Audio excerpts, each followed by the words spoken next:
नमस्कार दोस्तों, के एग्ज़ाम फाइट में आपका स्वागत है। कैसे हैं आप सभी? उम्मीद है आप सभी सही होंगे और आपकी UPPCL TG two park NPCIL SAIL DRDO आदि परीक्षाओं की तैयारी अच्छी चल रही होगी। दोस्तों, इन सभी परीक्षाओं को ध्यान में रखते हुए हमने इलेक्ट्रीशियन थ्योरी से कुछ महत्वपूर्ण प्रश्नों की सीरीज स्टार्ट की है, जो कि इस सीरीज में हमने प्रीवियस ईयर प्रश्नों को कवर किया है, जो कि ये सभी पिछले एग्ज़ामों में पूछे गए प्रश्न होंगे आपके। और दोस्तों, इसमें हमने सभी टॉपिक को कवर किया है, कोई ऐसा टॉपिक नहीं है जो कि छूट गया हो। इस सीरीज में अगर ये सीरीज आप ले रहे हैं तो एक तरह से आपका ये मॉक टेस्ट की तरह कार्य करेगा, जो कि 1 घंटे में आप पूरा मॉक टेस्ट की तरह सॉल्व कर लेंगे, जो कि हमने इसमें 150 से ज़्यादा प्रश्नों को कवर किया है। और इसे सबसे ज़्यादा अपने दोस्तों में अधिक से अधिक शेयर करें, ताकि ये वीडियो सब तक पहुंच पाए जो उन लोगों को ज़रूरत है, जिनको अच्छा कंटेंट फ्री में नहीं मिल पा रहा हो। और दोस्तों, अगर आप मान लो ये सीरीज को फॉलो करते हैं डेली, तो एक भी प्रश्न बाहर आपका नहीं जाएगा। इस सीरीज में हमने सभी टॉपिक को प्रश्नों को कवर किया है, एक ही वीडियो में पूरा टॉपिक कवर हो गया हो।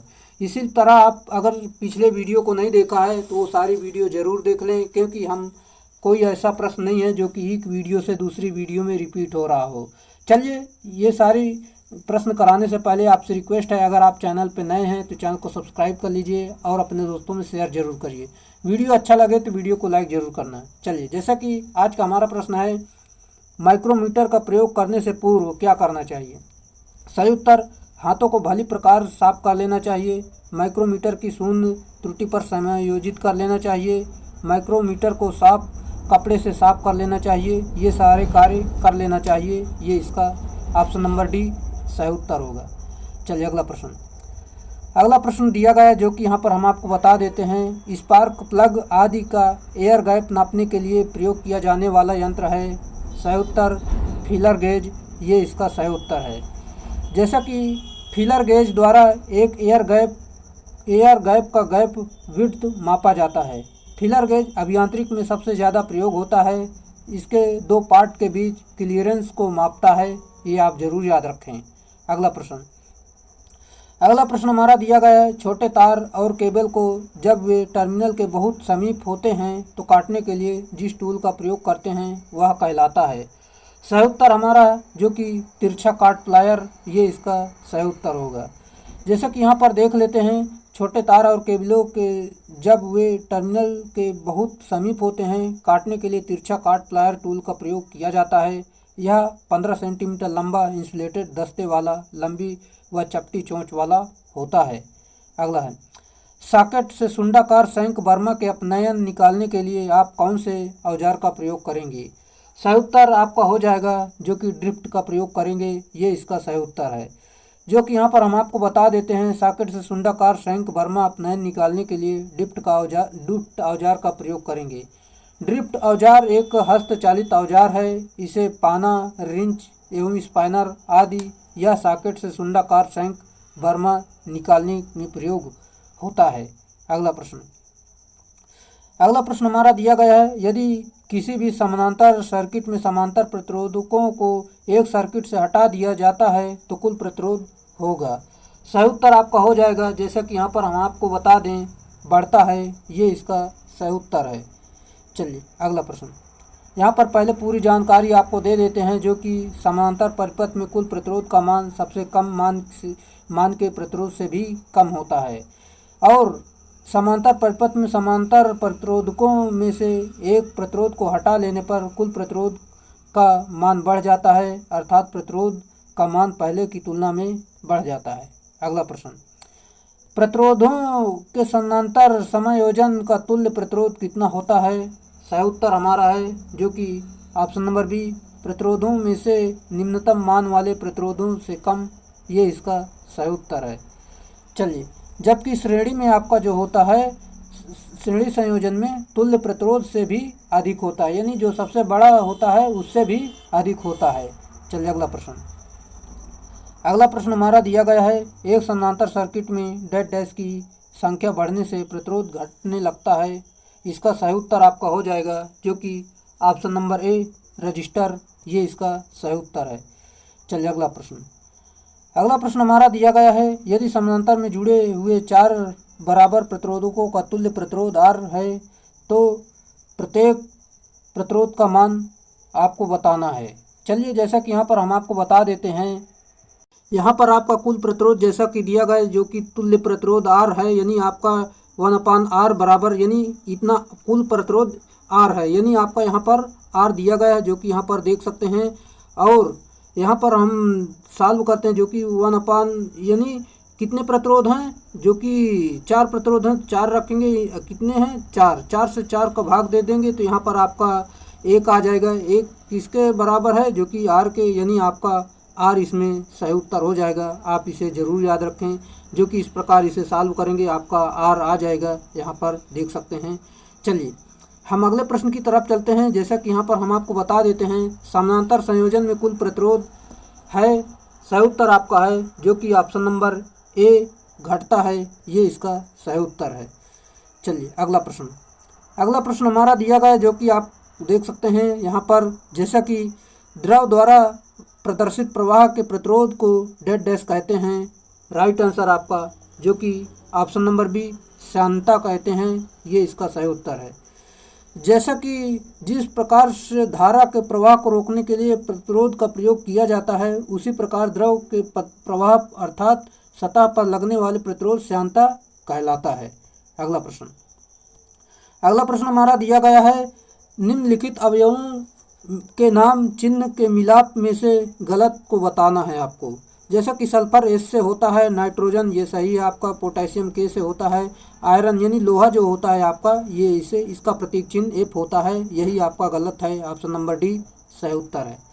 चलिए अगला प्रश्न हमारा दिया गया, जो कि यहाँ पर हम आपको बता देते हैं, जैसा कि धातु के अति पतली निक्षेप को डेड डैश कहते हैं, सही उत्तर आपका हो जाएगा, option number B flash plate कहते हैं, ये इसका सही उत्तर है। अगला प्रश्न जो कि उत्पादन उद्योग में प्रयुक्त शून्य विसर्जन पद का अर्थ है, राइट आंसर आपका है, जो कि ऑप्शन नंबर यहाँ पर हम आपको बता देते हैं, जैसा कि कोई बाह्य स्राव बाहर नहीं छोड़ा जाता है, ये इसका सही उत्तर है। अगला प्रश्न, आवेशित परमाणु कहलाता है, आयरन कहलाता है, ये इसका सही उत्तर है। चलिए दोस्तों, आवेशित जो परमाणु होता है आयन कहलाता है, और यहाँ पर इसका टिक पहले से इसलिए लगा दिया जाता है ताकि आपको PDF दी जाए तो वहाँ पर आपको चिन्ह लगा हुआ मिले और आप एग्ज़ाम के टाइम पर अच्छा रिवीजन कर सकें। PDF पाना चाहते हैं तो आप टेलीग्राम चैनल ज्वाइन कर सकते हैं, जो कि टेलीग्राम चैनल का नाम है KK exam fight PDF channel, यहाँ पर आपको PDF मिल जाएगी। अगला प्रश्न सवाल है, फिर से आपको सॉल्व करना है, जो कि हम आपको बता देंगे, कैलकुलेशन आपको खुद से करना है। जब स्विच एस बंद हो तब संलग्न दोनों परिपथों के समय नियतांक का अनुपात ज्ञात करना है, जो कि यहाँ पर इसे सॉल्व करें। पहले जैसा कि हम आपको बता देते हैं, इस प्रकार पहले स्क्रीनशॉट ले लें, यह तो आप वीडियो को रोक लें, फिर इसे बारी बारी से सॉल्व करें। चलिए हम सीधा डिस्क्रिप्शन के माध्यम से आपको बता देते हैं, इतना टाइम नहीं है, जो कि सॉल्व करने से यहाँ पर काफ़ी लंबा वीडियो बन जाएगा। हमें यहाँ पर 150 से ज़्यादा प्रश्न कवर करना है। पहले तो T1 निकालना है, जो कि R इंटू सी यहाँ कर देंगे तो यहाँ पर T1 निकल कर आ जाएगा, जो कि यहाँ पर देख सकते हैं। T2 इसी प्रकार निकाल लेंगे। T2 निकालने के बाद फिर आपको यहाँ पर समांतर का फार्मूला लगाएंगे, फिर यहाँ पर C निकालेंगे, जो कि फिर T2 निकाल लेंगे। T2 निकालने के बाद आपका यहाँ पर T2 इतना आ जाएगा। फिर इसके बाद दोनों का अनुपात T1/T2 यानी दोनों का अनुपात कर देंगे, आपको यहाँ से भाग दे देंगे, आपको 50 सही उत्तर हो जाएगा, जो कि ऑप्शन नंबर ए इसका सही उत्तर है। और दोस्तों इसे कैलकुलेशन ज़रूर करें, हम सिर्फ आपको बता दिए हैं करने का तरीका। अगला प्रश्न हमारा दिया गया है, जो कि 2 वर्ग मीटर के क्षेत्रफल वाली 2 प्लेट्स परावैद्युत के रूप में वायु जो है इतना एप्सिलॉन बराबर 8.85 मतलब 58 पिकोफैराड प्रति मीटर के साथ 1 सेंटीमीटर की दूरी पर स्थित धारिता का मान क्या होगा। चलिए इसे सॉल्व करते हैं। सिंपल सा फार्मूला होता है, जैसा कि यहाँ पर हम आपको बता दें, ये तो पूरा मान दिया गया है। फार्मूला आपका होता है C बराबर जैसे कि A/D, यहाँ पर पूरा मान पुट कर देना है, जो कि यहाँ पर सॉल्व करेंगे, कैलकुलेशन करेंगे, आपका 1770 ऑप्शन नंबर ई सही उत्तर हो जाएगा। अगला प्रश्न, उम्मीद है दोस्तों आपको वीडियो अच्छा लग रहा है। अगर वीडियो अच्छा लग रहा है तो वीडियो को लाइक कर दें, अपने दोस्तों में शेयर जरूर कर दें। जैसा कि 10 माइक्रोफैरड के 3 कैपेसिटर की सेटिंग 10 वोल्ट, 20 वोल्ट, मतलब 100 वोल्ट, 200 वोल्ट और 300 वोल्ट है। यदि इन्हें समानांतर में लगा दिया जाए तब वे निम्नलिखित पर चलाने के लिए प्रयुक्त होंगे। सही उत्तर आपका है जो कि यहाँ पर ऑप्शन नंबर ए 100 वोल्ट, ये इसका सही उत्तर हो जाएगा। चलिए अगला प्रश्न। अगला प्रश्न हम आपको बता देते हैं, जैसे कि यहाँ पर इस प्रकार दिया गया है। यहाँ पर एक कार्बन संयोजी प्रतिरोध हेतु प्रतिरोध को हरा, काला, सुनहरा, रजत रंगों की पट्टिकाओं के बाएं से दाएं संयोजित किया जाता है तो प्रतिरोध का टॉलरेंस क्रमशः क्या होगा। टॉलरेंस आपको बताना है, जो कि यहाँ पर टॉलरेंस यानी रजत यानी चांदी का आपका टॉलरेंस कितना होगा 10, जो कि आप जानते होंगे। पहले तो इसे सॉल्व करते हैं। हरा का 5 होता है, जो कि काला का 0 होता है, 50 हो जाएगा। फिर तीसरा स्टेप होता है आपका 10 की घाते, जो कि यहाँ पर देख सकते हैं। फिर इसे सॉल्व करेंगे, जो कि यहाँ पर आपका आंसर आ जाएगा। इस प्रकार इसे सॉल्व करेंगे, जो कि यहाँ पर आपका ऑप्शन नंबर सी सही उत्तर हो जाएगा, जो कि राइट आंसर है। ऑप्शन नंबर सी क्यों, यहाँ पर 50 आया था ना, ऑप्शन नंबर ए यहाँ पर सही उत्तर होगा, जो कि इसे आप ज़रूर सॉल्व करें। जो कि शायद हमसे गलती हो सकती है, लेकिन आप इसे ज़रूर सॉल्व करें। इसी प्रकार से इसे जो हमने अभी बताया उसी प्रकार से सॉल्व किया गया है। चलिए यहाँ पर ऑप्शन नंबर सी दिया गया है, ज़रा आप इसे सॉल्व करें, जो कि उत्तर यही है कि नहीं जो हम बता रहे हैं। अगला है रंग 5 हेतु कार्बन प्रतिरोधों का क्रम क्या होगा। सही उत्तर आपका है, जो कि हमने अभी बताया, हरा इसका सही उत्तर होगा। Option number A right answer है। अगला प्रश्न आपका दिया गया है, एक बंद परिपथ में सभी विभव परिवर्तनों का योग शून्य होता है, यह नियम कहलाता है। राइट आंसर, जो कि किरचॉफ का 2-3 नियम कहलाता है, ये इसका सही उत्तर है।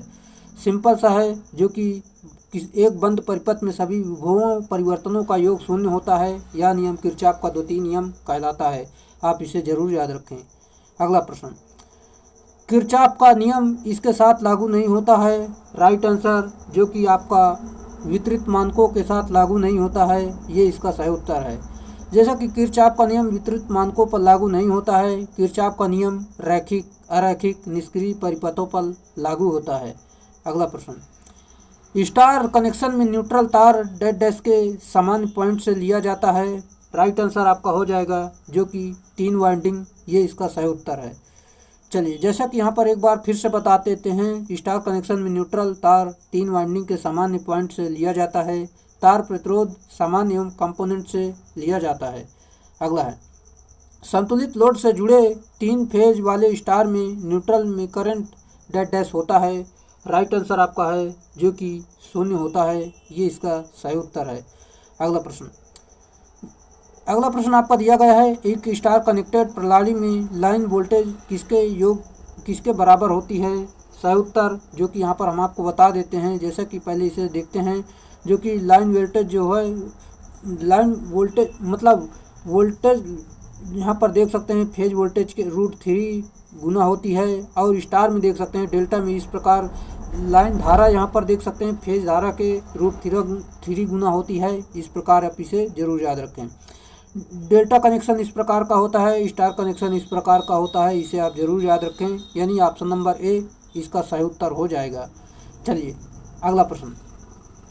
अगला प्रश्न हमारा दिया गया है, 3 फेज स्टार संबंधित परिपथ के लिए क्या होगा। सही उत्तर आपका हो जाएगा ऑप्शन नंबर बी, लाइन धारा फेज धारा के बराबर होगी, ये इसका सही उत्तर है, जो कि हमने अभी आपको ये पूरी जानकारी दी है। अगला प्रश्न, एक शुष्क सेल में किस विद्युत अपघट्ट यानी इलेक्ट्रोलाइट का प्रयोग किया जाता है। राइट आंसर आपका हो जाएगा, जो कि यहाँ पर ammonium chloride, option number B, ये इसका सही उत्तर है। चलिए जैसा कि शुष्क सेल में अमोनियम क्लोराइड अपघट्ट का प्रयोग किया जाता है, इसमें कैथोड जस्ते तथा एनोड कार्बन का बना होता है। ये रिएक्शन आप जरूर देख लें। अगला प्रश्न हमारा दिया गया है, जो कि प्रत्येक लीड अम्ल सेल में निकास प्लग लगा दिया जाता है, ताकि क्या होगा इसमें। सही उत्तर आपका हो जाएगा, जो कि ऑप्शन नंबर यहाँ पर हम आपको बता दें क्यों लगाया जाता है। जैसे कि इलेक्ट्रोलाइट स्तर की जांच करने के लिए, और जब आवश्यक हो तो पानी या इलेक्ट्रोलाइट डालने के लिए, चार्जिंग के दौरान गैसों से बचने के लिए, ये सभी इसका सही उत्तर होगा। चलिए बाकी जानकारी वही लिखी गई है, चाहे तो आप फिर से एक बार देख सकते हैं। अगला प्रश्न, जब लेड एसिड बैटरी पूर्णतः आवेशित होती है तो आवेशित प्लेट का रंग होता है। सही उत्तर आपका हो जाएगा जो कि यहाँ पर गहरा भूरा होता है, ये इसका सही उत्तर है। जैसा कि जब सेल पूर्ण रूप से आवेशित होता है तो धनात्मक प्लेट या एनोड सीसा पराऑक्साइड का रंग गहरा भूरा चॉकलेटी हो जाता है तथा ऋणात्मक या कैथोड हल्के स्लेटी रंग के हो जाते हैं, ये आप जरूर याद रखें। अगला है, आवेशन के दौरान सीसा अम्ल सेल का विद्युत अपघट्य डैश बनता है। राइट आंसर आपका है जो कि यहाँ पर सशक्त बनता है, ये इसका सही उत्तर है। चलिए, यहाँ पर आवेशन के समय लेड एसिड सेल का विद्युत अपघट्य सशक्त बढ़ जाता है और निरावेशन के समय सेल का विद्युत अपघट्य अथवा पतला हो जाता है। अगला प्रश्न हमारा दिया गया है जो कि आपको बताना है, निम्नलिखित पदार्थों का विचार कीजिए जो कि निकेल, रजत, ऑक्सीजन, एल्युमिनियम, चुंबकीय पारगम्यता के घटते क्रम, इन पदार्थों का सही क्रम आपको बताना है। चलिए, जैसा कि यहाँ पर हम आपको बता देते हैं, इसका सही उत्तर जो हो जाएगा जो कि यहाँ पर ऑप्शन नंबर ए, जो कि यहाँ पर आपको बता देते हैं। पहले निकेल बड़ा होता है, एल्युमिनियम बड़ा होता है ऑक्सीजन से, जो कि ऑक्सीजन बड़ा होता है रजत से, ये आप जरूर याद रखें। अगला प्रश्न हमारा दिया गया है, दिए गए विकल्पों में से कौन सा तरीका चुंबक को संग्रहित करते समय बरती जाने वाली सावधानी से संबंधित नहीं है। सही उत्तर आपका हो जाएगा जो कि ऑप्शन नंबर सी, यहाँ पर इसे लव चुंबकी यानी फेरोमैग्नेटिक पात्र में संग्रहित करें, ये इसका सही उत्तर है। अगला प्रश्न, दो चुंबकीय ध्रुवों के बीच कार्यरत बल डैश है। सही उत्तर आपका है जो कि दूरी के वर्ग के व्युत्क्रमानुपाती होता है, ये इसका सही उत्तर है। अगला प्रश्न हमारा दिया गया है, एक माध्यम में रखे गए दो चुंबकीय ध्रुवों के बीच का बल डैश होता है। सही उत्तर उनके ध्रुवों प्राबल्यों के समानुपाती होता है, ये इसका सही उत्तर है। चलिए, जैसे कि एक माध्यम में रखे गए दो चुंबकीय ध्रुवों के बीच का बल उनके ध्रुव प्राबल्यों के समानुपाती होता है तथा संलग्न दूसरी के वर्ग के व्युत्क्रमानुपाती होता है, या न्यूटन के व्युत्क्रमानुपाती के समानुपाती होता है, आप इसे जरूर याद रखें।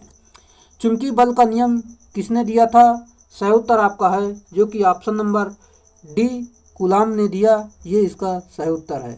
चलिए, फिर से आपको बता देते हैं, चुंबकीय बल का नियम कूलाम ने दिया। इस नियम के अनुसार आवेशों पर लगने वाले बल दो आवेशों के गुणनफल के समानुपाती बीच की दूरी के वर्ग के व्युत्क्रमानुपाती होता है। यह नियम न्यूटन के गुरुत्वाकर्षण के नियम के समकक्ष होता है। बाह्य रूप से बल की चुंबकीय लाइन चलती है। सही उत्तर आपका है जो कि उत्तर से दक्षिण, ये इसका सही उत्तर है। अगला प्रश्न हमारा दिया गया है जो कि चुंबकीय मैग्नेटाइजिंग बल के पीछे फ्लक्स घनत्व की लैगिंग को डैश कहा जाता है। सही उत्तर आपका है जो कि हिस्टैरिसीस कहते हैं, ये इसका सही उत्तर है। चलिए, यहाँ पर पूरी जानकारी आपको बताते हैं जो कि चुंबकीय मैग्नेटाइजिंग बल के पीछे फ्लक्स घनत्व की लैगिंग को हिस्टैरिसीस कहा जाता है। किसी लोहे के टुकड़े में मैग्नेटाइजिंग फोर्स दिया जाए तो उसमें फ्लक्स घनत्व बनता है। मैग्नेटाइजिंग फोर्स को धीरे धीरे कम करके शून्य कर दिया जाए तो फ्लक्स घनत्व शून्य नहीं होता है, बल्कि उससे कुछ पीछे रह जाती है। इसी गुण को हिस्टैरिसीस कहते हैं, ये आप जरूर याद रखें। जैसा कि आपको यहाँ पर डायग्राम के माध्यम से समझाया गया है, आप इसे देख लें। अगला प्रश्न, दक्षिणावर्त दिशा में करंट के प्रवाह के कारण मेष में प्रतिरोधी बिंदु डैश के रूप में ली जानी चाहिए। सही उत्तर आपका है जो कि यहाँ पर ऑप्शन नंबर बी, पॉजिटिव बूंदों, ये इसका सही उत्तर है। अगला प्रश्न दिया गया है जो कि प्रेरित करंट यानी विद्युत प्रवाह की दिशा ऐसी होती है कि यह हमेशा इसके कारण का विरोध करती है, या किस नियम मतलब किसने बताया था? सही उत्तर लेंज ने बताया, ये इसका सही उत्तर है। लेंज के अनुसार आप देख सकते हैं, प्रेरित विद्युत वाहक बल की दिशा सदैव ऐसी होती है, इसके द्वारा उत्पन्न धारा से विस्थापित चुंबकीय क्षेत्र उस धारा का विरोध करता है जिसके कारण इसकी उत्पत्ति होती है। दूसरे शब्द में इसे कहा जाए तो प्रेरित ईएमएफ की दिशा ऐसी होती है कि वह प्रेरित करने वाले फ्लक्स परिवर्तन का विरोध करती है। और इसका प्रयोग प्रेरित ईएमएफ की दिशा ज्ञात करने के लिए किया जाता है। अगला प्रश्न हमारा दिया गया है, जो कि यहाँ पर हम आपको बता दें, वायर गेज प्लेट का आकार क्या है। सही उत्तर आपका है जो कि यहाँ पर ऑप्शन नंबर डी, गोलाकार, ये इसका सही उत्तर है। चलिए यहाँ पर देख लेते हैं फिर से। यह स्टील से बनी एक वृत्ताकार या गोलाकार चकती के आकार का होता है। उपयोग आर्मेचर वाइंडिंग में प्रयोग किए जाने वाले तांबे के तारों का व्यास नापने के लिए होता है। अगला प्रश्न यहाँ पर हम देख लें, तार के आकार को नापने के लिए निम्नलिखित में से किस उपकरण का उपयोग किया जाता है। सही उत्तर आपका है जो कि स्टैंडर्ड वायर गेज और माइक्रोमीटर दोनों का प्रयोग करते हैं, ये इसका सही उत्तर है। चलिए अगला है, पदार्थ को भारी मात्रा में कमी करने की आवश्यकता होने पर किस प्रकार की फाइलिंग विधि का उपयोग किया जाता है। राइट आंसर आपका हो जाएगा जो कि विकर्ण फाइलिंग, ये इसका सही उत्तर है। चलिए जैसा कि यहाँ पर देख लें, जो कि क्रॉस फाइलिंग में रेती को बायस के अक्ष से 45 डिग्री कोण पर चला कर फाइलिंग की जाती है। इस फाइलिंग को विकर्ण फाइलिंग भी कहते हैं। अगला प्रश्न, आरेख में ये जो उपकरण बना हुआ है आपको बताना ये क्या है। ये तो सिंपल सा है, वायर गेज है, इसे ज़रूर याद रखें। चलिए, यानी तार गेज का यह एक तार गेज अलग अलग मोटाई की तार मापने के लिए प्रयुक्त होता है। प्रायः यह वृत्ताकार आकार का ही होता है। गेज मान जितना अधिक होगा तार की माप उतनी ही कम होती है। इसे स्टैंडर्ड वायर गेज स्केल भी कहते हैं। यह SWG परास 0 से 36 के माप में होती है। इसकी परास जो होती है 0 से 36 होती है। SWG का विस्तार क्या है। स्टैंडर्ड वायर गेज अभी हमने आपको बताया, जो कि इसका सही उत्तर हो जाएगा option number C, standard wire gauge right answer है। अगला प्रश्न हमारा दिया गया है, एक संतुलित 3 फेज स्टार संयोजित प्रणाली में यदि लाइन धारा 30 एम्पियर है तो फेज धारा कितनी होगी। सही उत्तर आपका हो जाएगा। चलिए यहाँ पर 30 ही हो जाएगी, जो कि इसके बराबर होती है। जैसे कि यहाँ पर हम आपको बता देते हैं, जो कि इस फेज धारा बराबर यहाँ पर निकालना, जो कि लाइन धारा फेज धारा के बराबर होती है, जो कि इस प्रकार देख सकते हैं। अगला प्रश्न हमारा दिया गया है, जो कि देख लेते हैं यहाँ पर। जैसा कि जिस क्रम में फेजों में वोल्टेज और उसके अधिकतम धनात्मक मान तक पहुँचा जाता है तो उसे कहा जाता है। राइट आंसर आपका हो जाएगा, जो कि यहाँ पर हम आपको बता दें, फेज अनुक्रम कहते हैं। ये इसका सही उत्तर है। चलिए फिर से एक बार बताते हैं। फेज अनुक्रम से तात्पर्य उस क्रम में से है जिनमें कि तीनों फेजों में वोल्टता उच्चतम मान प्राप्त करती है। फेज अनुक्रम बदले जाने पर मशीन के घूमने की दिशा बदली जा सकती है। अगला प्रश्न हमारा दिया गया है, जो कि यहाँ पर देख सकते हैं, एसी तरंग के फॉर्म फैक्टर को निम्न के अनुपात के रूप में परिभाषित किया गया है। राइट आंसर आपका हो जाएगा, जो कि यहाँ पर हम आपको बता दें, जैसा कि यहाँ पर ऑप्शन नंबर डी, RMS मूल्य तथा औसत मान के, ये इसका सही उत्तर है। जैसा कि यहाँ पर देख सकते हैं, फिर से एक बार, प्रत्यावर्ती राशियों के वर्ग माध्य मूल्य मान यानी RMS वैल्यू तथा औसत मान यानी एवरेज वैल्यू के अनुपात को फॉर्म फैक्टर कहते हैं। इसे KF से प्रदर्शित करते हैं, जो कि यहाँ पर देख सकते हैं, यहाँ पर दिया गया है। आप इसे पूरी जानकारी जरूर देखें। अगला प्रश्न हमारा दिया गया है, प्लेट भूयोजन के लिए पृथ्वी में गड्ढा डैश से कम नहीं होना चाहिए। राइट आंसर आपका हो जाएगा, जो कि 3 मीटर से कम नहीं होना चाहिए। ये इसका सही उत्तर है, ताकि इसमें अर्थिंग में नमी के लिए इसका प्रयोग हम करते हैं। अगला प्रश्न, प्लेट अर्थिंग में तांबा प्लेट का आकार डैश होता है। सही उत्तर आपका हो जाएगा, जो कि 60 × 60 सेंटीमीटर × 3.18 mm होता है। ये इसका सही उत्तर है। अगला प्रश्न, किसी GI भूयोजन प्लेट की माप क्या है। राइट आंसर आपका हो जाएगा, जो कि यहाँ पर 60 × 60 × 6.35 mm, ये इसका सही उत्तर है। अगला है, जैसा कि प्लेट अर्थिंग में दो समांतर प्लेटों के बीच न्यूनतम दूरी डैश होनी चाहिए। सही उत्तर आपका है, जो कि 8 मीटर होनी चाहिए। ये इसका सही उत्तर है। यहाँ पर हम देख लेते हैं, जो कि प्लेट अर्थिंग नमी वाले स्थानों के लिए उपयुक्त है। प्लेट अर्थिंग में प्लेट को ऊर्ध्व स्थिति में रखें। जहां पर 125 वोल्ट से अधिक सप्लाई आती है वहां अर्थिंग आवश्यक है। प्लेट अर्थिंग में प्लेट कॉपर की होती है। दो प्लेट अर्थिंग के बीच न्यूनतम दूरी 8 मीटर व अधिकतम की कोई सीमा नहीं होती है। अगला प्रश्न, दो भूसंपर्क इलेक्ट्रोड के बीच न्यूनतम दूरी होनी चाहिए। सही उत्तर आपका हो जाएगा जो कि ऑप्शन नंबर ए 2 मीटर होनी चाहिए। ये इसका सही उत्तर है। अगला है, भूयोजन के निम्नलिखित किस तरीकों में कास्ट आयरन पाइप की आवश्यकता होती है। राइट आंसर आपका हो जाएगा जो कि यहाँ पर option number C pipe earthing, ये इसका सही उत्तर है। अगला हमारा दिया गया है, निम्नलिखित में से कौन सी अर्थिंग पद्धतियाँ आजकल प्रयोग में की जाती हैं। सही उत्तर हो जाएगा जो कि पाइप अर्थिंग, ये इसका राइट आंसर है। अगला प्रश्न, अर्थ बिंदु से जुड़ी वस्तु को डैश डैश कहा जाता है। सही उत्तर अर्थड वस्तु कहते हैं, ये इसका सही उत्तर है। यहाँ पर देख लेते हैं हम, जो कि अर्थ बिंदु से जुड़ी वस्तु को अर्थड वस्तु कहते हैं। किसी वस्तु का अर्थ होने का तात्पर्य अर्थ इलेक्ट्रोड पर जुड़ा होना होता है। अर्थ इलेक्ट्रोड पर शून्य विभव होने के कारण इससे संपर्क में आने वाले सभी विद्युतीय साधनों का वोल्टेज भी शून्य हो जाता है। अगला प्रश्न हमारा दिया गया है जो कि यहाँ पर आप देख सकते हैं, निम्नलिखित में से कौन सा अर्थ के प्रतिरोध को कम करने का तरीका है। सही उत्तर आपका है जो कि प्लेट के क्षेत्र को बढ़ाना, ये इसका सही उत्तर है। चलिए यहाँ पर देख लेते हैं पूरी जानकारी। अर्थ का प्रतिरोध जितना कम होगा अर्थिंग भी उतनी अच्छी होगी। अर्थ का प्रतिरोध मान को निम्न विधियों द्वारा कम किया जाता है, जैसे कि पानी डालने से, प्लेट का क्षेत्रफल बढ़ाने से, इलेक्ट्रोड की गहराई बढ़ाने से और अनेक अर्थड इलेक्ट्रोड को समांतर क्रम में संयोजित करने से। ये आप जरूर देख सकते हैं। अगला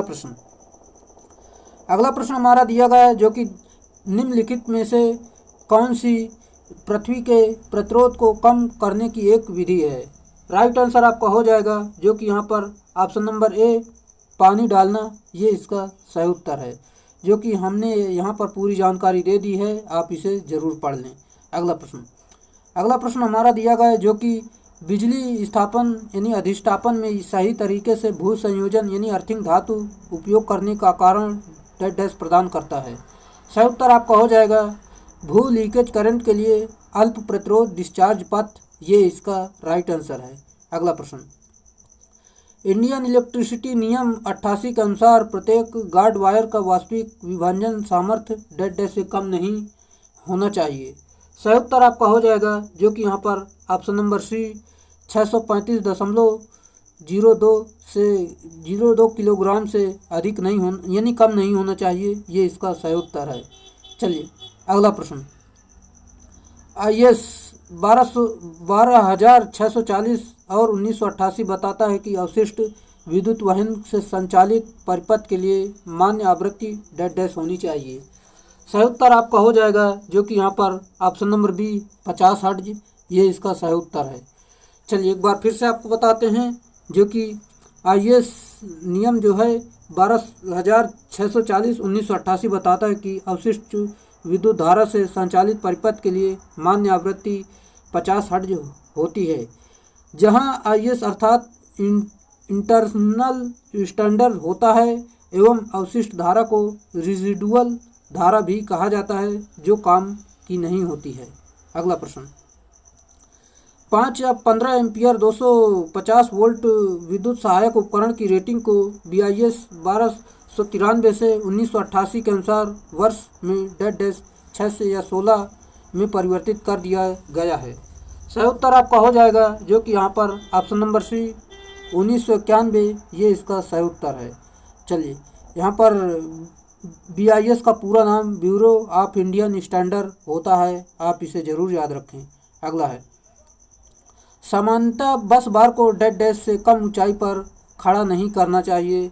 सही उत्तर आपका है जो कि 2.75 मीटर से नहीं खड़ा करना चाहिए, ये इसका सही उत्तर है। चलिए अगला प्रश्न, किस वोल्टेज स्तर के लिए PVC कंड्यूट परिपथ का उपयोग किया जाता है। राइट आंसर आपका है जो कि 250 से लेकर 600 वोल्ट के बीच, ये इसका सही उत्तर है। अगला है, 25 HWG तांबा तार की उचित फ्यूज विद्युत धारा क्या है? राइट आंसर है जो कि 5 एम्पियर, ये इसका सही उत्तर है। चलिए यहाँ पर देख लें एक बार, यह ब्रिटिश नाम प्रणाली है या स्टैंडर्ड वायर गेज जो है ब्रिटिश नाम प्रणाली है। आजकल वायर गेज mm वाले प्रयोग होता है। 35 HWG वाला सबसे पतला तार होता है। अगला प्रश्न हमारा दिया गया है, सामान्य एलईडी कितने वोल्टेज पर कार्य करता है? सही उत्तर आपका हो जाएगा जो कि ऑप्शन नंबर यहाँ पर ए 3 वोल्ट पर कार्य करता है, ये इसका सही उत्तर है। पूरी जानकारी देखते हैं यहाँ पर। सामान्य एलईडी 3 वोल्ट पर कार्य करती है। यह एक अर्धचालक युक्ति है जो पीएन संधि डायोड से बना होता है। यह 3 वोल्ट से 10 वोल्ट तक कार्य करती है। अगला प्रश्न, निम्नलिखित में से कौन सा इलेक्ट्रॉनिक वाल्व है? सही उत्तर है जो कि यहाँ पर डायोड, ये आपका इलेक्ट्रॉनिक वाल्व है, ये इसका सही उत्तर है। जैसा कि डायोड एक स्विच की तरह प्रयोग किया जाता है। डायोड में धारा प्रवाह केवल एक दिशा में होता है। यह पीएन संधि के नाम से भी प्रचलित होता है। अगला प्रश्न, पीआईवी यानी डायोड की पीआईवी रेटिंग का मान डैश क्या होता है? पीआईवी यानी पीक इन्वर्स वोल्टेज, यहाँ पर आपको बताना है इसका रेटिंग मान कितना होता है। सही उत्तर आपका हो जाएगा जो कि यहाँ पर द्वितीयक वोल्टता का अधिकतम मान, ये इसका सही उत्तर है। चलिए यहाँ पर फिर से एक बार बताते हैं, डायोड की पीआईवी रेटिंग का मान द्वितीयक वोल्टता का अधिकतम मान होता है। पीआईवी डायोड की रिवर्स बायस में उस अधिकतम वोल्टेज का मान है जो बिना ब्रेकडाउन हुए संधि पर प्रयुक्त की जा सकती है। अगला प्रश्न हमारा दिया गया है जो कि यहाँ पर आप देख सकते हैं, जब कपल्स बेंड्स जंक्शन बॉक्स और टीज का उपयोग किया जाता है तो सैंडल को ऐसी फिटिंग्स के केंद्र से 1.5 सेंटीमीटर की दूरी पर फिट किया जाना चाहिए। राइट आंसर आपका है जो कि ऑप्शन नंबर यहाँ पर सी 23 सेंटीमीटर की दूरी पर फिट किया जाना चाहिए, ये इसका सही उत्तर है। जैसे कि जब कपलर्स बेंड जंक्शन बॉक्स और टीज का उपयोग किया जाता है तो सैंडल को ऐसी फिटिंग को केंद्र से 30 सेंटीमीटर की दूरी पर फिट किया जाना चाहिए, ये आप जरूर याद रखें। अगला प्रश्न, एसी सीरीज मोटर में प्रतिकारी वाइंडिंग किस लिए लगाई जाती है? राइट आंसर आपका है जो कि आर्मेचर प्रतिक्रिया के प्रभाव को कम करता है, ये इसका सही उत्तर है। अगला प्रश्न, दोस्तों अगर आपको वीडियो अच्छा लग रहा है तो वीडियो को लाइक कर दें और अपने दोस्तों में शेयर ज़रूर कर दें। अगर चैनल पर अभी आप नए हैं तो चैनल को सब्सक्राइब ज़रूर कर लें ताकि हमारा मोटिवेशन बढ़ता रहे और इसी तरह हम नई वीडियो रोज़ लाते रहें जो कि आपका नया सिखाती हैं ये डेली। अगर आपने दोस्तों पिछली वीडियो नहीं देखा है तो वो सारी वीडियो ज़रूर देख लें, क्योंकि कोई ऐसा प्रश्न नहीं है जो कि एक वीडियो से दूसरी वीडियो में रिपीट हो रहा हो। सभी अपने अपने अलग अलग प्रश्न हैं और सभी टॉपिक से प्रश्नों को हमने इसमें कवर किया है। ये आपके एग्ज़ाम तक आप यहाँ पर ये पूरी क्लास लेते रहेंगे तो आपका कोई भी प्रश्न बाहर नहीं जाएगा। जैसा कि हमारा अगला प्रश्न है, डीसी जनरेटर में कंपनसेटिंग वाइंडिंग प्रयुक्त करने का प्राथमिक कारण निम्न से है। सही उत्तर आपका है जो कि यहाँ पर क्रॉस मैग्नेटिजिंग फ्लक्स को उदासीन करना, ये इसका सही उत्तर है। जैसा कि देखते हैं यहाँ पर कंपनसेटिंग वाइंडिंग का प्रयोग डीसी जनरेटर में मैग्नेटिक फ्लक्स को न्यूट्रल करने हेतु किया जाता है। यह विचुंबकन प्रभाव को समाप्त करने के लिए सीरीज फील्ड के सीरीज क्रम में एक अतिरिक्त वाइंडिंग संयोजित की जाती है जिसे कंपनसेटिंग वाइंडिंग कहते हैं। इस प्रकार के जनरेटर सभी लोड्स पर और परिवर्तित लोड पर संतोषजनक कार्य करते हैं, जैसा कि यहाँ पर डायग्राम आप देख सकते हैं। अगला प्रश्न, डिस्क धारा जनरेटर में दिक् परिवर्तन प्रक्रिया में मुख्य रूप से क्या होता है? राइट आंसर आपका हो जाएगा जो कि यहाँ पर चुंबकीय उदासीन अक्ष यानी एमएनओ को पार करने पर आर्मेचर कुंडली में धारा व्युत्क्रमित होना, ये इसका सही उत्तर है।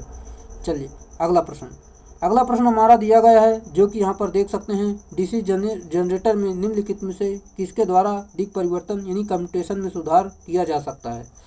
सही उत्तर आपका हो जाएगा जो कि यहाँ पर हम आपको बता देते हैं, जो कि अंतर ध्रुवों का उपयोग करके और ब्रश अक्ष को आर्मेचर के घूर्णन की दिशा में स्थानांतरित करके, यानी ऑप्शन नंबर बी, ए और बी दोनों इसके राइट आंसर है। चलिए एक बार फिर से बताते हैं, डीसी जनरेटर में कम्यूटेशन प्रभाव को सुधारने के लिए अंतर ध्रुव ब्रश के अक्ष को आर्मेचर के घूर्णन की दिशा में स्थानांतरित किया जा सकता है। अगला प्रश्न हमारा दिया गया है, जो कि यहाँ पर आप देख सकते हैं, जैसा कि एक आदर्श आउटपुट एम्पियर में होना चाहिए। राइट आंसर आपका है, जो कि यहाँ पर ऑप्शन नंबर आपको बता देते हैं, जैसा कि यहाँ पर देख सकते हैं ऑप्शन नंबर डी, अनंत वोल्टता लाभ, अनंत इनपुट प्रतिरोध एवं शून्य आउटपुट प्रतिरोध, ये इसका सही उत्तर है। एक बार फिर से आपको बताते हैं, एक आदर्श आउटपुट एम्पियर में अनंत वोल्टता लाभ होना चाहिए। आदर्श एक डिफरेंशियल एम्पलीफायर है जिसका मूल कार्य दो इनपुट सिग्नलों में अंतर प्रवर्धित है। यहाँ पर देख सकते हैं, इसका डायग्राम भी बना हुआ है, आप इसे ज़रूर देखें। जो कि यहाँ पर इनपुट में जो प्रतिरोध होता है, इसका संकेत RI होता है, इसका मान जो होता है अनंत होता है। आउटपुट के लिए देख सकते हैं R0, इसका जो मान 0 होता है। वोल्टेज लब्धि एवरेज होती है, जो कि इसका मान अनंत होता है। बैंडविड्थ में यहाँ पर देख सकते हैं अनंत होता है। चलिए अगला प्रश्न हमारा दिया गया है, जो कि इस प्रकार का है, जब एक नॉन इन्वर्टिंग एम्पलीफायर को इकाई लाभ के लिए तैयार किया जाता है तब उसे कहते हैं। सही उत्तर आपका है, जो कि यहाँ पर ऑप्शन नंबर बी, विभव अनुसारक कहते हैं, ये इसका सही उत्तर है। चलिए, जैसा कि जब एक नॉन इन्वर्टिंग एम्पलीफायर को इकाई लाभ के लिए तैयार किया जाता है तब उसे विभव अनुसारक कहते हैं। आप इसे देख सकते हैं, ये पूरा मान ये जरूर देखें।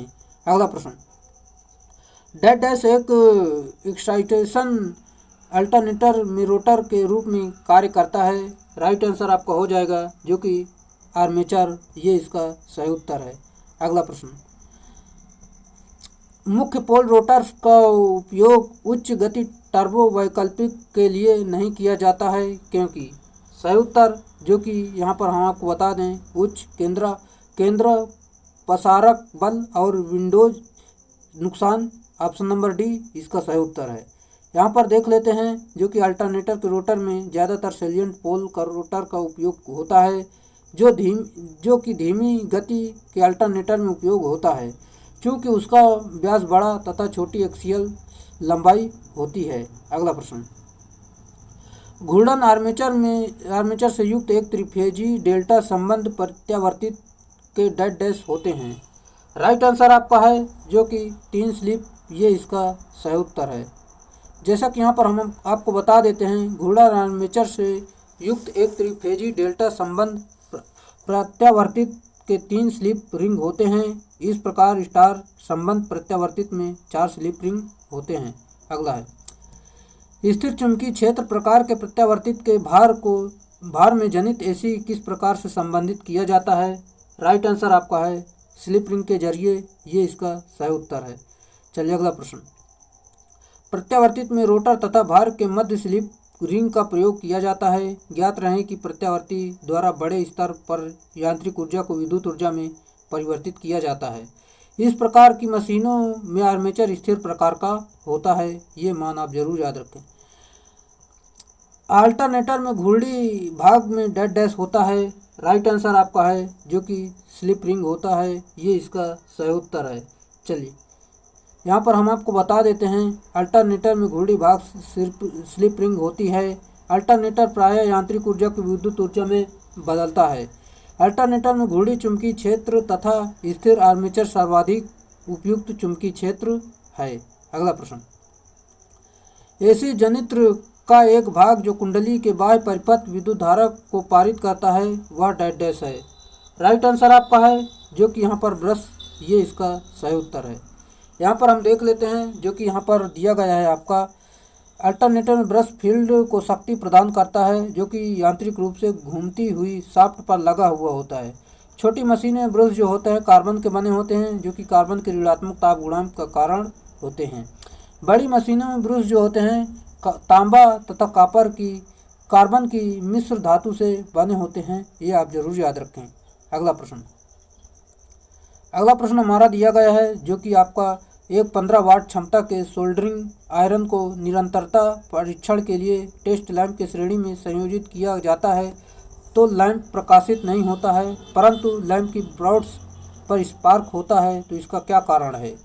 सही उत्तर आपका हो जाएगा, जो कि यहाँ पर सीरीज लैंप की वाटेज अधिक है, ये इसका सही उत्तर है। चलिए यहाँ पर आपको फिर से आपको बताते हैं, जो कि देख सकते हैं आप।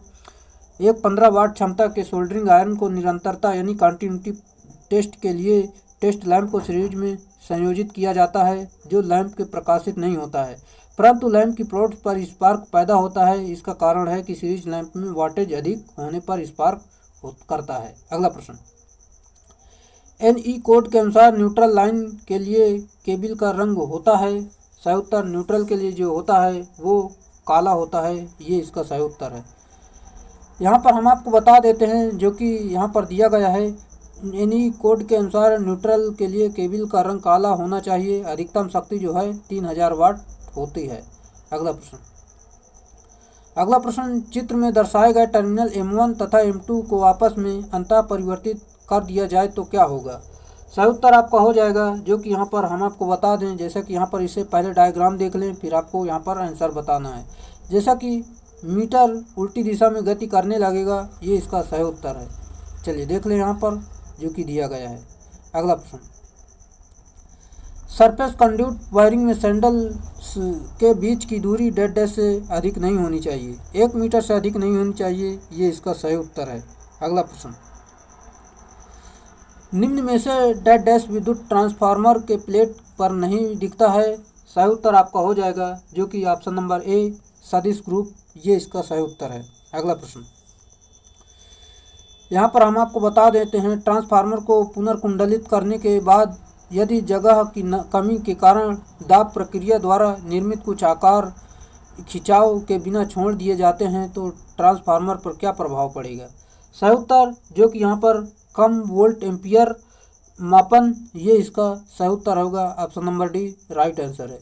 एक बार फिर से आपको बताते हैं, जो कि ट्रांसफार्मर को पुनर्कुंडलित करने के बाद यदि जगह की कमी के कारण दाब प्रक्रिया द्वारा निर्मित कुछ आकार खिंचाव के बिना छोड़ दिए जाते हैं तो परिणामित रेंज ट्रांसफार्मर पर कम वोल्ट एम्पियर मापन प्रभाव पड़ेगा, ये आप जरूर याद रखें।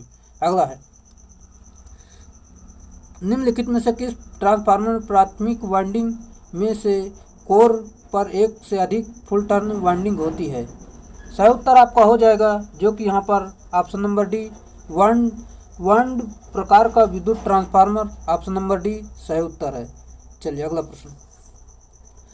प्रश्न हमारा दिया गया है, जो कि इस प्रकार का है, जैसे कि ट्रांसफार्मर के इर्द गिर्द इलेक्ट्रिक हम मुख्यतः डेड डैश की वजह से उत्पन्न होती है। सही उत्तर, जो कि चुंबकीय विरूपण मैग्नेटिक्शन, ऑप्शन नंबर डी, ये इसका सही उत्तर है। अगला है, 3 फेज 4 वायर ट्रांसफार्मर की सुरक्षा के लिए लाइटिंग एरेस्टर कहाँ कनेक्ट हुए होते हैं। सही उत्तर है आपका, जो कि ऑप्शन नंबर डी, फेज में अर्थ के बीच, ये इसका सही उत्तर है। चलिए, जो कि यहाँ पर हम देखते हैं, 3 फेज 4 वायर ट्रांसफार्मर की सुरक्षा के लिए तड़ित चालक फेज या लाइन से अर्थ के बीच संयोजित किया जाता है तथा ट्रांसफार्मर में रॉड गैप तड़ित चालक को ट्रांसफार्मर बुशिंग के क्रॉस स्थापित किया जाता है। अगला प्रश्न, निम्नलिखित में से किस ट्रांसफार्मर स्टार्टर में मोटर 15 HP तक का होता है। सही उत्तर, जो कि स्टार डेल्टा स्टार्टर, ये इसका सही उत्तर है। चलिए यहाँ पर देख लेते हैं, क्योंकि इस स्टार्टर का उपयोग वोल्टेज को कम करने के लिए किया जाता है, ये आप जरूर याद रखें। अगला है, दिष्ट धारा मोटर में प्रति पोल अभिवाह कम होता है तो डेड डैश। सही उत्तर आपका हो जाएगा, जो कि यहाँ पर मोटर गति बढ़ाता है, ये इसका सही उत्तर है। जैसा कि यहाँ पर हम देखते हैं, दिष्ट धारा मोटर यानी डीसी मोटर में प्रति पोल कम होता है, अभिवाह फ्लक्स कम होता है तो मोटर गति बढ़ाता है, जो कि इस प्रकार देख सकते हैं आप, ये जरूर देखें। अगला प्रश्न, दिष्ट धारा मोटरों में परिवर्तन यानी स्टार्टर के लिए डेड डैश के लिए आवश्यक है। सही उत्तर, जो कि अतिरिक्त परिवर्तन धारा से बचने के लिए, ये इसका राइट आंसर है। चलिए अगला, यहाँ पर देख लेते हैं पूरा इसकी व्याख्या, जो कि दिया गया है। मुख्यतः स्टार्टर के एक प्रकार का प्रतिरोध होता है जिसको आर्मेचर के सीरीज क्रम में जोड़ा जाता है, जिससे यह स्टार्टिंग करंट को सीमित कर सके, इस प्रकार इसे लगाया जाता है। जैसे कि डीसी मोटर में प्रयुक्त स्टार्टर निम्न प्रकार के होते हैं: 2 point starter, 3 point starter, 4 point starter. 2 point में सीरीज मोटर को स्टार्ट करते हैं, 3 पॉइंट और 4 पॉइंट में शंट और कंपाउंड मोटर का प्रयोग हम करते हैं इसमें। चलिए अगला प्रश्न, एक 4 पोल 500 वोल्ट शंट मोटर के इसके आर्मेचर पर 720 तरंग संयोजित यानी वेव संयोजित कंडक्टर लगे हुए हैं। पूर्ण भार आर्मेचर धारा 60 एम्पीयर है। अभिवाह प्रति पोल 0.03 वेबर है। आर्मेचर प्रतिरोध 0.2 ओम है और संपर्क पात प्रति ब्रश 1 वोल्ट है। तो मोटर की पूर्ण भार गति क्या है? चलिए इसे सॉल्व करते हैं, जो कि इस प्रकार हम सॉल्व करेंगे, जो कि यहाँ पर हम आपको बता देते हैं। जैसा कि सिंपल सा फार्मूला होता है आपका, उस फार्मूले पर मान रखेंगे तो यहाँ पर इसका सही उत्तर निकल कर आ जाएगा, जो कि 675 आरपीएम इसका सही उत्तर होगा। फार्मूला होता है आपका, जैसा कि यहाँ पर हम आपको बता दें, जैसे कि 5ZNP 60 A इस फार्मूले पर रखेंगे तो इसे सॉल्व जरूर कर लेंगे। चलिए दोस्तों, हम इसे आपको सिर्फ बता रहे हैं, आप इसे सॉल्व जरूर कर लीजिएगा। सॉल्व करके बताइएगा क्या ये सही जो बता रहे हैं हम, ये सही है कि नहीं। चलिए अगला प्रश्न हमारा दिया गया है। स्टार डेल्टा प्रवर्तन का प्रयोग सामान्यतः डैश डैश निर्धार के लिए मोटरों में किया जाता है। सही उत्तर आपका हो जाएगा, जो कि 20 HP से अधिक, ये इसका सही उत्तर है। जैसा कि यहाँ पर हम देख लेते हैं, ड्यूल स्टार्टर जो यानी डायरेक्ट ऑनलाइन स्टार्टर में 3 से 5 HP तक की क्षमता वाली मोटर होती हैं। स्टार से डेल्टा स्टार्टर में 10 HP तक की और ऑटो ट्रांसफार्मर स्टार्टर में 20 HP तक की मोटर क्षमता वाली होती हैं। अगला प्रश्न, स्टार डेल्टा स्टार्टर में कितने कनेक्शन टर्मिनल होते हैं? सही उत्तर आपका है, जो कि 6 टर्मिनल होते हैं, ये इसका सही उत्तर है। अगला प्रश्न हमारा दिया गया है। स्वचालित स्टार डेल्टा स्टार्टर परिचालन के लिए संपर्कित परिचालन का सही क्रम कौन सा है? राइट आंसर आपका हो जाएगा, जो कि स्टार टाइमर मेन डेल्टा ये होता है, ये इसका सही उत्तर है। अगला प्रश्न, स्वचालित स्टार डेल्टा स्टार्टर में कितने संयोजकों यानी कंडक्टरों का उपयोग किया जाता है? राइट आंसर आपका है 3 का प्रयोग करते हैं, ये इसका सही उत्तर है। अगला प्रश्न, निम्नलिखित में से कौन सा स्टार डेल्टा स्टार्टर का भाग है? राइट आंसर आपका है, जो कि ऑप्शन नंबर ई, कंडक्टर्स, टाइमर, इंटरलॉकिंग स्विच और थर्मल ओवरलोड रिले, ये इसके सभी भाग होते हैं, ये इसका सही उत्तर है। अगला प्रश्न, यहाँ पर पूरी जानकारी देख लेते हैं, ध्यान से देखना आप जरूर, जो कि स्टार डेल्टा स्टार्टर एक प्रकार की वाइंडिंग होती है। इन स्टार्टर की तीनों वाइंडिंग को सर्वप्रथम स्टार क्रम में निर्धारित वोल्टता आपूर्ति से जोड़ दिया जाता है। फिर मोटर की गति के आने के बाद वाइंडिंग दोबारा से डेल्टा क्रम में चेंज ओवर स्विच की सहायता से जोड़ दिया जाता है। इसके बाद स्टार्टर में ऐसे इंटरलॉकिंग युक्ति का प्रयोग किया जाता है जो स्टार्टर के हैंडल को पहले रन अवस्था में आने से रोकता है। ये स्टार्टर 4 किलोवाट से 20 किलोवाट तक एवं 3 फेज स्क्वायरल केज मोटरों के लिए लगाए जाते हैं। अगला प्रश्न, निम्न में से कौन सा ट्रांसफार्मर स्थापित करने का एक भाग नहीं है? राइट आंसर, ये तो आपको सभी को पता होना चाहिए, जो कि एक्साइटर ये आपका ट्रांसफार्मर में हो यानी आपका ये मोटर में होता है, ये इसका सही उत्तर है। यानी आपका कंजर्वेटर, ब्रीदर, बुकोल्स रिले ये आपके होते हैं। चलिए, जैसा कि यहाँ पर एक्साइटर जो होता है अल्टरनेटर में प्रयोग करते हैं, जैसे कि यहाँ पर देख लेते हैं, एक्साइटर ट्रांसफार्मर का भाग नहीं है, या प्रत्यावर्तक का भाग है। कंजर्वेटर, ब्रीदर, बुकोल्स रिले आदि ट्रांसफार्मर के भाग हैं। कंजर्वेटर टैंक में तेल के स्तर को बनाए रखता है, ब्रीदर में तेल के नमी को जाने से रोकता है तथा बुकोल्स रिले आंतरिक दोष के विरुद्ध सुरक्षा प्रदान करता है। अगला प्रश्न, 50 kVA के नीचे के छोटे ट्रांसफार्मर में कैसा शीतलन प्रयुक्त होता है? सही उत्तर वायु शीतलन, ये इसका सही उत्तर है। चलिए देख लेते हैं यहाँ पर पूरी जानकारी, जो कि इसमें 50 kVA के नीचे छोटे ट्रांसफार्मर वायु शीतलन प्रयुक्त होता है। इस क्षमता तक के छोटे ट्रांसफार्मर में कोर क्षेत्रफल अधिक रखा जाता है, जिससे कि वे ऊष्मा को अवशोषित कर लें और वायु के प्राकृतिक प्रवाह से ऊष्मा को विसरित कर दें। इसके अतिरिक्त कोर में तथा खोल में आवश्यक संख्या में वायु मार्गों के द्वारा को प्राकृतिक रूप से ठंडा रखा जाता है। ये आप जरूर पूरी जानकारी ध्यान रखें। अगला प्रश्न हमारा दिया गया है। 3 प्रवस्था वाले एक सेल प्रशीतित शक्ति ट्रांसफार्मर में उपकरण, संरक्षक, आर्द्रता अवशोषक, ब्रीदर, विस्फोट निकास मार्ग और बुकोल्स रिले डैश उपकरण है। सही उत्तर आपका हो जाएगा जो कि रक्षात्मक उपकरण है, ये इसका सही उत्तर है। चलिए, जैसा कि 3 फेज वाले तेल प्रशीतित ट्रांसफार्मर के उपकरण संरक्षक, आर्द्रता अवशोषक, ब्रीदर, विस्फोट निष्कासक, वेंट और ग्लूकोज रिले रक्षात्मक उपकरण होते हैं। अगला है, निम्न में से डेड डैश किस विद्युत ट्रांसफार्मर के प्लेट पर नहीं दिखता है? राइट आंसर आपका है जो कि यहाँ पर फ्रेम साइज नहीं दिख रहा है, जबकि सदिश ग्रुप, ड्यूटी, रोधन वर्ग ये सारे दिखते हैं, जो कि यहाँ पर देख सकते हैं क्या क्या दिखता है। निर्माता का नाम, निर्माण वर्ष, ये सारे दिखते हैं, या आप इसे ज़रूर याद रखें।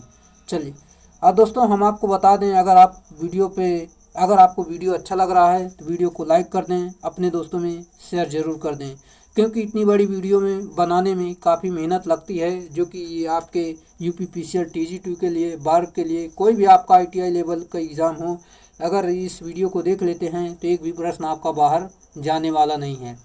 इसलिए अगर आप वीडियो पे आएँ तो वीडियो को पूरा देखा करें और वीडियो का पूरा आनंद लिया करें और यहाँ से पूरी जानकारी ज़रूर देखा करें। जो सवाल आए तो पहले वीडियो को रोक कर वो सवाल पहले अपने आप खुद से किया करें, फिर बाद में वीडियो को ऑन किया करें, ताकि आपको पूरा सवाल यहीं पर आ जाए, जो कि कैलकुलेशन भी आपको आने लगेगी और आपको एग्ज़ाम में इधर उधर देखना नहीं पड़ेगा। नहीं तो जिनको नहीं आता है तो ऊपर देखते हैं कहाँ पंखा लगा है, क्या लगा है, ये क्या, वही देखते रहते हैं। जिनको आता है उनको टाइम भी कम पड़ जाता है, इसलिए आप वीडियो को लगातार देखते रहें और अपना पूरा कंसेप्ट क्लियर करते रहें। चलिए, जैसा कि रिवर्स वोल्टेज का अधिकतम मान जो कोई पीएन जंक्शन पर बिना कोई नुकसान पहुंचाए सहन कर सकता है, उसे कहा जाता है। सही उत्तर आपका हो जाएगा जो कि यहाँ पर पीक इनवर्स वोल्टेज, ये इसका सही उत्तर है। चलिए, रिवर्स वोल्टेज का अधिकतम मान जो कोई पीएन जंक्शन पर कोई बिना नुकसान पहुंचाए सहन कर सकता है, उसे पीक इनवर्स वोल्टेज कहा जाता है। अगला है, विभवांतर जो तपावरोधन के भंजन का कारण होता है, डेड डैश है। सही उत्तर आपका है जो कि भंजन वोल्टता, ये इसका सही उत्तर है। अगला प्रश्न हमारा दिया गया है, जेनर डायोड में उत्क्रम भंजन प्रक्रिया को डेड डैश कहते हैं। सही उत्तर है जो कि ऑप्शन नंबर ए, अवलांच प्रभाव, ये इसका राइट आंसर है। चलिए देख लेते हैं, जेनर डायोड में उत्क्रम भंजन प्रक्रिया को अवलांच प्रभाव कहते हैं। यदि डायोड में ऋणात्मक अभिनति में वोल्टता का मान इतना बढ़ा दें कि एकाएक धारा का मान बढ़ जाए, उसे अवलांच प्रभाव कहते हैं। अगला प्रश्न, जब डेड डैश तब एवलांच ब्रेकडाउन होता है। सही उत्तर आपका हो जाएगा जो कि आपूर्ति वोल्टता पर इलेक्ट्रॉन और होल्स त्वरित होते हैं, ये इसका सही उत्तर है। अगला है, निम्न में से कौन सा एक सक्रिय घटक है? आपको बताना इसमें सक्रिय घटक कौन सा है। जेनर डायोड ये सक्रिय है, जबकि प्रेरित, प्रतिरोधक, संधारित्र ये आपके निष्क्रिय हैं। ऑप्शन नंबर डी सही उत्तर है। अगला है, यहाँ पर आपको बता देते हैं, जेनर डायोड एक सक्रिय घटक है, जबकि अन्य सभी जैसे कि प्रतिरोध, संधारित्र निष्क्रिय घटक हैं। साथ ही सक्रिय घटक को अन्य किसी संचालन स्रोत की आवश्यकता नहीं होती है। अगला है, ओम के नियम के अनुसार वोल्टेज और धारा के मध्य रैखिक संबंध डेड डैश पर लागू नहीं होता है। सही उत्तर जो कि जेनर डायोड, ये इसका सही उत्तर है। चलिए, जो कि यहाँ पर हम आपको बता दें, ओम के नियमानुसार वोल्टेज व धारा के मध्य रैखिक संबंध जेनर डायोड है, डायोड पर लागू नहीं होता है, तथा यह नियम अर्धचालक के लिए भी लागू नहीं होता है, जबकि अन्य सभी जैसे कि सीसा, तांबा, जर्मन सिल्वर पर लागू किया जा सकता है। साथ ही चालक का ताप गुणांक धनात्मक होता है। अगला प्रश्न हमारा दिया गया है, उपकेंद्र में धारा ट्रांसफार्मर का उपयोग डेड डैश का रेंज बढ़ाने के लिए किया जाता है। सही उत्तर आपका है जो कि एमीटर का रेंज बढ़ाने के लिए करते हैं, ये इसका सही उत्तर है। जैसा कि यहाँ पर हम देख लेते हैं, जब कि वोल्ट मीटर का रेंज बढ़ाने हेतु पोटेंशियल ट्रांसफार्मर का प्रयोग किया जाता है, और हम आपको बता देते हैं, करंट ट्रांसफार्मर एक ऊंचाई यानी स्टेप अप ट्रांसफार्मर, यानी इसके प्राथमिक कुंडली में टर्नों की संख्या कम तथा सेकेंडरी में टर्नों की संख्या अधिक होती है। इसके सेकेंडरी वाइंडिंग को 5 एम्पियर के पास वाले एमीटर को शॉर्ट सर्किट कर दिया जाता है, ये आप जरूर याद रखें। अगला प्रश्न, 0.1 ओम से 1 मेगा ओम प्रास के प्रतिरोध को मापने के निम्नलिखित में कौन सी विधि उपयुक्त है? सही उत्तर आपका है जो कि व्हीट स्टोन सेतु विधि, ये इसका सही उत्तर है। जैसा कि यहाँ पर हम आपको बताते हैं, व्हीटस्टोन ब्रिज का प्रयोग मुख्यतः मध्यम प्रतिरोध यानी मीडियम रेजिस्टेंस में मापने के लिए किया जाता है।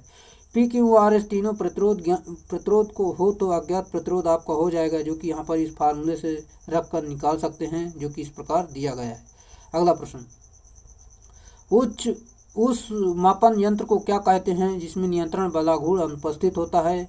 पावर फैक्टर मापित्र कहते हैं। ये इसका सही उत्तर है।